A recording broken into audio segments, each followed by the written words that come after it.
नमस्कार दोस्तों, कैसे हैं आप सभी। उम्मीद कर रहा हूँ बड़े अच्छे होंगे। आज हम इस सत्र में बात करेंगे अध्यापक भर्ती परीक्षा को लेके। और जो कि आप सभी को पता है कि इस समय आपके पास में महज 30 दिन बचे हैं, एक महीना शेष रहा है आपके पास में। और इस एक महीने का कैसे प्रोडक्टिव यूज किया जाए और साथ में किन किन चीज़ों का हमें ध्यान रखना है और कौन सी चीज़ें हमें नहीं करनी है और कौन सी चीज़ें करनी है, इस विषय पे मैं बात करूंगा। मैं बात को शुरू करूं उससे पहले मैं कुछ चीजें बहुत क्लियर कर लेता हूं।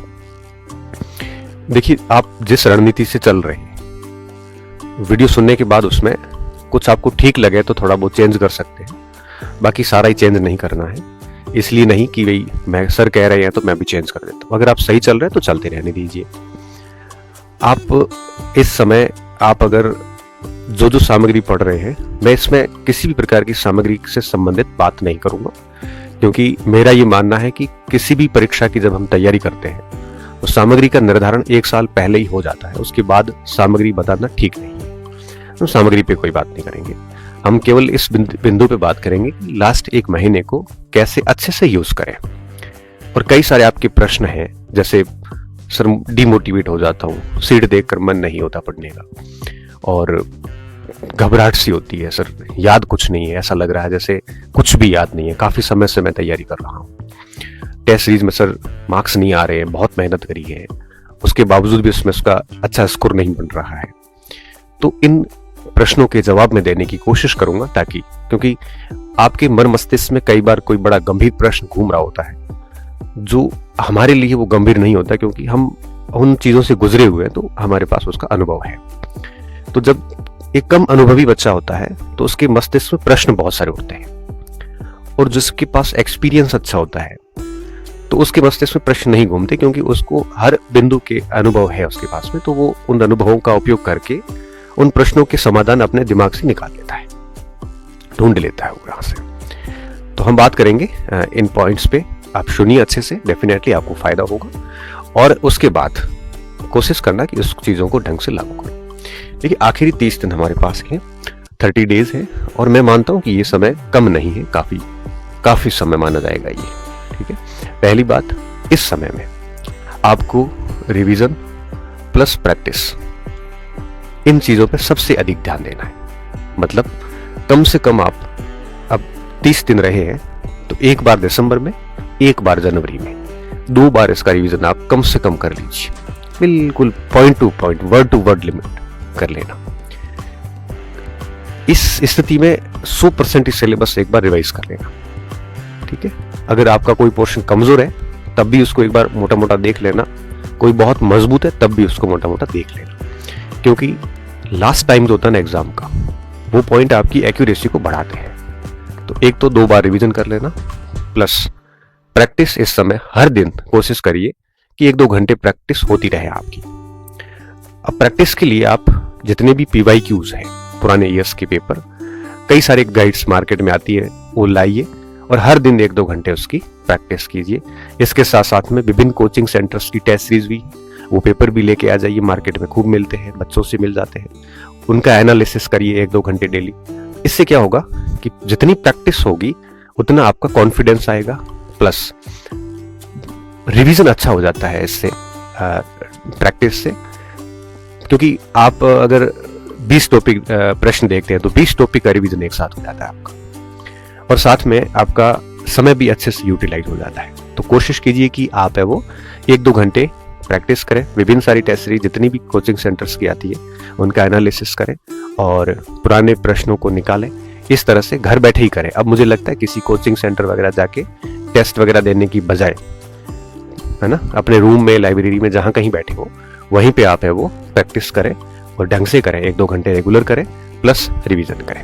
ठीक है, ये काम तो आपको परीक्षा तक, टिल एग्जाम तक बनाए रखना है। दूसरी बात, अभी कोई नई सामग्री बिल्कुल नहीं लानी है, क्योंकि मार्केट में सामग्री आती रहती है। और मैं हर बार कहता हूं कि परीक्षा की तैयारी करने वाला एक गंभीर विद्यार्थी जो होता है, वो अपनी सामग्री का निर्धारण परीक्षा से 1 साल पहले कर लेता है। उसके बाद में तो ठीक है, कोई छोटा मोटा सेगमेंट इधर उधर करना है तो 6 महीने तक हो जाता है। उसके बाद सामग्री के साथ छेड़छाड़ करना मूर्खता कहलाती है, क्योंकि जब तक किसी भी चीज को 4-5 बार नहीं पढ़ते हैं तब तक वो आपको बेनिफिट नहीं दे सकती। इसलिए अब इतना समय नहीं रहता। अब तो क्या मैं कहता हूँ, दीपावली के बाद से 4 महीने भी सामग्री को चेंज करने वाला समय नहीं होता। ठीक है, कोई 1 साल पहले करो, फिर कोई एक आधा सेगमेंट करना तो कर लो। ठीक है, तो नया कुछ भी नहीं पढ़ना। प्लस इस समय आपको मार्केट की हवा से बचना है। मार्केट की हवा क्या होती है? मार्केट की हवा आपको थड़ी पे मिल जाएगी, जहाँ बहुत सारी बातें होती है कि सीट नहीं है, ये नहीं है, वो हो जाता है, ये हो जाता है, जहाँ पे कई सारे बड़े बड़े ज्ञानी लोग बैठे हुए होते हैं, उनको पढ़ाई के अलावा सारा ज्ञान होता है। ऐसे लोगों से बचें। मार्केट की हवा लाइब्रेरी में भी चलती है, चाय की थड़ी पे चलती है, विभिन्न जगहों पे, कोचिंग सेंटर्स के बाहर, ऐसे बहुत सारी जगह होती है जहाँ पे ऐसी चलती रहती है। मार्केट की हवा आपको सोशल मीडिया पे भी देखने को मिलती है। वो टेलीग्राम पे हो सकता है, व्हाट्सएप पे हो सकता है, ग्रुप्स में देखने को मिल सकता है। एटलीस्ट लास्ट 1 महीना तक आप इन चीज़ों से बचें, क्योंकि ये आपको ओवर थिंकिंग करवा देगी, मतलब बहुत अधिक सोचना। और जब दिमाग बहुत अधिक सोचता है तो निश्चित तौर पर वो मेन काम करना भूल जाता है और बाकी सारे कामों में अपनी ऊर्जा व्यर्थ कर देता है। तो इस समय मार्केट की आवाज से बचना भी मुझे लगता है एक बड़ी सफलता है इस समय। इसके साथ साथ में अगर आपको इस समय लगे कि हमारे टेस्ट में नंबर वगैरह कम आ रहे हैं, अब अव्वल तो ये है कि इस समय टेस्ट सीरीज से हमें बचना चाहिए। फिर भी अगर कम आ रहे हैं तो कोई इश्यू नहीं है, क्योंकि हो सकता है आपने टेस्ट सीरीज बनाने वाले अपने मटेरियल से बनाते हो, आपका अलग होता हो। तो अगर ऐसा हो रहा है, आपको डिप्रेस हो रहा है, आप डिमोटिव हो रहे हैं, तो आप छोड़ दीजिए फिर टेस्ट सीरीज। कोई जरूरी नहीं है। टेस्ट सीरीज सफलता की कोई आवश्यक शर्त नहीं है। ठीक है, एक प्रैक्टिस का माध्यम है और इसको लेके ज्यादा लोड नहीं लेना है। हालांकि मैं तो मानता हूं कि टेस्ट सीरीज जो होती है वो एक रिगोरियस होना भी चाहिए, प्रैक्टिस हमेशा शानदार होनी चाहिए, ये पहले से मैं मानता आया हूं इस चीज को। बट अब लास्ट 1 महीना है तो टेस्ट वेस्ट से, कोचिंग वोचिंग से बच के केवल खुद को समय देना चाहिए, खुद की तैयारी को टाइम देना चाहिए। अगर आप इस समय बहुत डिमोटिवेटेड हैं, आपको लगता है कि हमारा दिमाग काम नहीं कर रहा है, या फिर जो भी सिलेक्शन होगा कि नहीं होगा, सीट बहुत कम है, अगर ये चीजें दिमाग में आ रही है, आप बस एक बात सोचना, जैसा कि मेरी खुद की एक स्ट्रेटजी हुआ करती थी, मैं किसी भी एग्जाम की तैयारी इस उद्देश्य के साथ नहीं देता था कि मेरा सिलेक्शन होगा। ठीक है, अंतर्मन से रहता था कि नौकरी लग जाए तो ये भगवान न्याल हो जाए, लेकिन बाहर से ये रहता था कि फेल होंगे, इससे ज्यादा क्या होगा। फेल माइंडसेट के साथ ही जाते थे। बहुत तरीके से तैयारी कर लो और वो बिल्कुल उम्मीद मत रखो। देखो 1000, 1500, 2000 सीटें हैं तो कोई बात नहीं, आप उससे ज्यादा एक्सपेक्टेशन रखो ही मत कि भाई इतनी तैयारी कर रही है, अब 1 महीना और ढंग से कर लेते हैं, हुआ तो ठीक है, नहीं हुआ तो कोई बात नहीं। दिमाग में इस उद्देश्य के साथ जाओगे ना कि फेल तो होना ही है, फिर भी अपना बेस्ट दे देता हूँ, जितना भी स्कोर होगा कम से कम पता तो चलेगा कि हम कहाँ स्टैंड कर रहे हैं। ये बात खेल खिलाड़ी पे भी लागू होती है, और यही बात एक विद्यार्थी जीवन में भी लागू होती है, और यही बात एक बीमार व्यक्ति पे भी लागू होती है, और यह बात जीवन के हर पक्ष पे लागू होती है कि आप पूरी ताकत के साथ अटेम्प्ट ले लीजिए और इस उम्मीद के साथ कि सिलेक्शन नहीं होना है, क्योंकि सिलेक्शन होने की बहुत अधिक उम्मीदें होती है तो प्रेशर बन जाता है, और वो प्रेशर इतना तगड़ा होता है कि आपका पूरी परफॉर्मेंस बिगाड़ देता है, एग्जाम हॉल की भी और एग्जाम से पूर्व की स्थितियां भी आपकी प्रभावित हो जाती है। तो सबसे पहली कोशिश ये करिए कि आप जो है वो आप इस समय आप ना उम्मीदी के साथ एग्जाम देने जाए कि सिलेक्शन तो होना नहीं, इस सीट कम है, लेकिन मैं मेरा बेस्ट एफर्ट डाल देता हूँ, हुआ तो ठीक है, नहीं हुआ तो ये पढ़ा हुआ व्यर्थ कहीं नहीं जाएगा, क्योंकि इसके बाद वापस वैकेंसी आएगी, अच्छी खासी वैकेंसी आएगी, उसमें ये पढ़ा हुआ एज इट इज काम आ जाएगा। पढ़ाई कभी भी, अध्ययन कभी भी व्यर्थ नहीं जाता। और हाँ, अगर ठीक से पढ़ा तो निश्चित तौर पर सिलेक्शन भी हो जाएगा, और मान लो नहीं भी होता है तो वो आगे काम आ जाएगा। अब आप अगर ये सोचते हो अभी कि सिलेक्शन तो होना नहीं है और पढ़ाई छोड़ देता हूं, तो 1 महीने में आप क्या कर लोगे दूसरा? अगर आप ये सोचते हैं कि नहीं मैं पढ़ाई छोड़ देता हूं, तो महीने में होगा क्या? आपसे कुछ नहीं होने वाला, सिर्फ पश्चाताप होगा परीक्षा देने के बाद में, काश 1 महीना पढ़ लेता तो इसको थोड़ा बढ़िया हो जाता तो नौकरी लग जाती। तो इससे अच्छा कि जब महीना खराब करके भी कुछ हासिल नहीं होगा, सिर्फ समय खराब ही होगा, तो फिर यही सोच लीजिए कि थोड़ा ढंग से दे देते हैं तो कम से कम अपना बेस्ट क्या है ये पता तो चलेगा, हम कहां तक पहुंच सकते हैं ये पता तो चलेगा एटलीस्ट। क्योंकि इन दिनों में यही मैसेज देख रहा हूं कि सर मेरे जो है वो सीट कम है तो मेरा तैयारी करने का मन नहीं हो रहा है, तो छोड़ दो। और आप सोचो कि छोड़ दो, और 17 तारीख 18 तारीख जब परीक्षा होगी तब आपको महसूस होगा कि यार 1 महीना फालतू खराब कर दिया। क्योंकि 1 महीना अब करोगे क्या? छोड़ने के बाद क्या करोगे? वैसे ही बैठे रहोगे ना। इससे अच्छा है ये सोच लो कि सिलेक्शन नहीं होगा लेकिन मैं बेस्ट ही देता हूँ, ये करके पढ़ाई कर लो। देखो माइंडसेट का गेम है सारा, इसको जैसे घुमाओगे ना दिमाग को, दिमाग वैसे ही काम करना शुरू करेगा। कुछ बच्चे कहते हैं सर हमारे जो है ओवर थिंकिंग होती है, हमें लगता है कि कुछ भी याद नहीं है, ऐसा कुछ भी याद नहीं है, ऐसा दिमाग में आता है। अब जब कुछ भी याद नहीं है ऐसा दिमाग में आना लाजमी है, सबके याद है। जब सिलेबस बहुत बड़े हो तो निश्चित तौर पे ऐसा दिमाग में चीजें आती है कि मुझे कुछ भी याद नहीं है। लेकिन जब ऐसी थॉट्स जब भी आए तब आप 20 प्रश्नों का प्रैक्टिस कर लो। मैंने कहा ये प्रैक्टिस जो है ये कॉन्फिडेंस देती है कि आपको आ रहा है, क्योंकि बहुत कुछ होता है दिमाग में। प्रश्न देखते ही आपको पता चलेगा हाँ नहीं आ तो रहा, ऐसी बात नहीं। मुझे खुद को अच्छे से पता, जब भी चीजें लगती थी ना कि यार कुछ भी पढ़ा हुआ नहीं है जैसे लग रहा है, तो उस समय 10 15 20 प्रश्न पुराने देख लिए, मिलाता है तो लगता है हाँ आ तो रहा है। तो जब भी ऐसी फीलिंग आए ना, थॉट्स आए ना, उस समय आप प्रैक्टिस करने बैठ जाओ। आप देखना आधे घंटे बाद आप कॉन्फिडेंट हो जाओगे, हाँ ऐसी स्थिति हमारी खराब नहीं जितना मैं पहले सोच रहा था। दूसरा, आजकल क्या है कि मार्केट में चलता है कि आरपीएससी का लेवल इतना आ गया, पेपर हार्ड आ गया, तो ये हो गया। तो देखो मैं आपको एक बात बताऊं, पहली बात तो ये कि बोर्ड के पेपर इतने हार्ड नहीं आते, क्योंकि बोर्ड नीचे के ग्रेड की परीक्षा करवाते हैं, वो उस हिसाब से लेवल रखते हैं। आरपीएससी अपर ग्रेड के एग्जाम्स करवाती है तो उनके लेवल हार्ड होते हैं। आप उन दोनों का कंपेयर कर ही नहीं सकते। तो अगर आप इन दोनों का कंपेयर करके अगर अपना मूड खराब कर रहे हो तो आप बहुत ही भोले और मूर्ख बच्चे हैं। अब जैसे कल आरपीएससी प्रोफेसर का पेपर लिया, टफ पेपर था डेफिनेटली, उसको देख के अध्यापक वालों को किसी टीचर ने बढ़ा दी कि उसका देखो पेपर ऐसा आया, आपके भी ऐसा ही आएगा, आपके कंटेंट काम करें। मैं शिक्षकों को भाइयों से भी कहता हूँ यार कम से कम ऐसे संवेदनशील समय ऐसा नहीं बोलना चाहिए आपको। और हमें अंदर से पता है कि अध्यापक का और प्रोफेसर का कोई एक दूसरे का कोई मेल ही नहीं है, दोनों की तुलना करना मूर्खता है। पहली बात तो ये।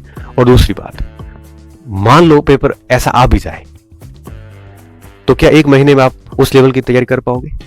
राजस्थान का कोई बच्चा नहीं कर पाएगा। तो सारों के लिए सेम हो गया, फिर सबके लिए सेम हो गया, क्योंकि सारे एक ही मटेरियल पढ़ रहे हैं, पूरा राजस्थान सेम ही पढ़ रहा है, कोई अलग से कोई कुछ नहीं पढ़ रहा है।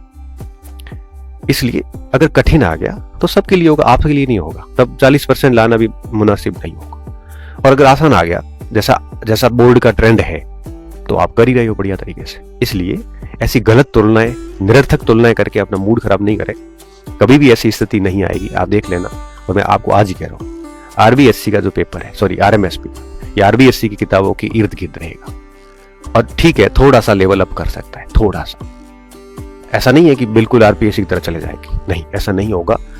बहुत बड़े सिलेबस है, लोअर ग्रेड के एग्जाम है, तो पेपर बेहद आसान आएगा। बेहद आसान मतलब आरबीएससी की जो पुस्तकें हैं उनकी इर्द गिर्द ही रहता है। आपकी तैयारी डेफिनेटली इससे तो थोड़ी ठीक ही है। तो हिंदी ग्रंथ अकादमी वगैरह और जो राजस्थान बोर्ड की किताबें हैं, इनकी इर्द गिर्द ही पूरा पेपर रहना। इस चीज को लेकर आप बिल्कुल तनाव न लें, ये मैं आपको दावे के साथ कह सकता हूँ। पेपर आएगा उससे मैं आपको वापस कहूंगा कि सारा पेपर इन जगहों से है। अब कुछ बच्चे इस वजह से भी तनाव में है कि कट ऑफ हाई जा रही है सर, पटवार की गई, ग्राम सेवक की भी जा चली जाएगी, लाइब्रेरियन की भी इतनी बड़ी 70-80% कट ऑफ चली गई, तो सर हमारी भी चली जाएगी। ऐसा नहीं है, सब्जेक्ट का वेरिएशन समझिए आप। पटवार ग्राम सेवक में केवल जीके एंड ऑल, वो कुछ भी नहीं है ज्यादा, और थोड़ा बहुत शायद पटवार ग्राम सेवक में मैथ भी थी।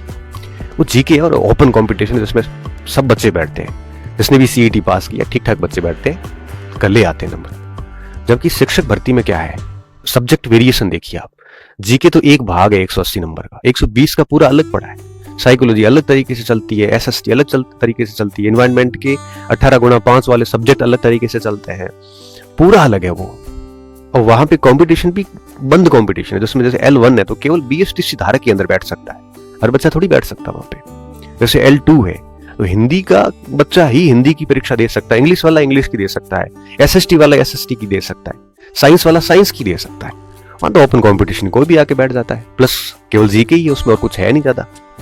तो कहाँ सब्जेक्ट अलग है, सब्जेक्ट वेरिएशन अलग है, और बैठने वाले स्टूडेंट के ग्रुप अलग है, सारा मामला ही अलग है। कहाँ तुलना करने बैठ गए आप? ऐसी तुलनाओं से बचिए आप, क्योंकि अपना अलग अलग होता है, सारा अलग अलग कहानी चलती है। तो ऐसी तुलनाएं करके आप केवल अपना मूड खराब कर सकते हैं, ऊर्जा खराब कर सकते हैं, टाइम खराब कर सकते हैं, इससे ज्यादा कुछ भी नहीं। इसलिए आप सिर्फ इस समय केवल यही सोचिए कि मुझे 2 बार रिवीजन करना है और डेली 1-2 घंटे प्रैक्टिस करनी है। और रिवीजन ऐसे करना है कि आप कम से कम दिन में ठीक ठाक 2-3 सब्जेक्ट पढ़ो। कोई एक सब्जेक्ट पूरा दिन रिवीजन करता है तो जैसे भी करो, हर व्यक्ति की अलग अलग शैली होती है। मैं आपकी जगह होता तो सुबह अलग पढ़ता, दिन में अलग पढ़ता, रात में अलग पढ़ता, 3 पार्ट का रिवीजन साथ में लेके चलता। तो वो आपके ऊपर है, हर व्यक्ति की अपनी अपनी शैली होती है, वो उसके लिए वही सही होती है। किसी दूसरे की शैली को अपनाना अपनी नेचुरल जो पावर है उसके साथ में खिलवाड़ करने जैसा है। तो आपको जैसा ठीक लग रहा है वैसा चलते रहिए। हाँ, ये ध्यान रहे कि 15 दिन में एक बार सिलेबस घुमा देना बढ़िया तरीके से, कुछ भी याद नहीं है जैसी फीलिंग आती है तो कोई इश्यू नहीं है। ये सबके साथ होता है, सबको लगता है कि कुछ भी याद नहीं, लेकिन जब प्रैक्टिस करते हैं, जब आप एग्जाम हॉल में जाते हैं तो उस समय एहसास होता है कि हाँ याद तो है, पढ़ा भी है। और मैं आपको एक बात बताऊं, जिन बच्चों ने इन सारे परीक्षाओं में ओवर थिंकिंग, सीट कम, पेपर ये कट ऑफ आई जैसे बिंदुओं में फंस के अगर तैयारी छोड़ दी है, वो बच्चा परीक्षा देने के अगले दिन आंसू बहाएगा, टेंशन में आएगा। क्यों? क्योंकि उसका स्कोर तो अच्छा होगा थर्ड ग्रेड में, लेकिन उतना भी नहीं होगा कि सिलेक्शन हो। फिर उसको लगेगा कि काश एक महीना खराब न करके पढ़ लेता तो 10-15 नंबर बढ़ सकते थे, मेरी नौकरी इन पोस्ट में भी लग जाती। लेकिन फिर क्या हुआ है, बीत गई सो बात गई, समय चला जाएगा, फिर कुछ भी हासिल नहीं होगा। इसलिए सब कुछ छोड़ छाड़ के बिल्कुल भूमिगत हो जाइए। और भूमिगत होने का मतलब है मार्केट की हवा से बचते हुए, और एक महीने को ठीक से यूटिलाइज करिए। और सुबह से शाम तक का आपका शेड्यूल इतना टाइट होना चाहिए कि आपको बीच में मोबाइल देखने का, बीच में ये सब फालतू काम करने का बिल्कुल टाइम ही ना हो आपके पास में। सुबह से शाम तक आप अपने आप को बिल्कुल बिजी कर दीजिए।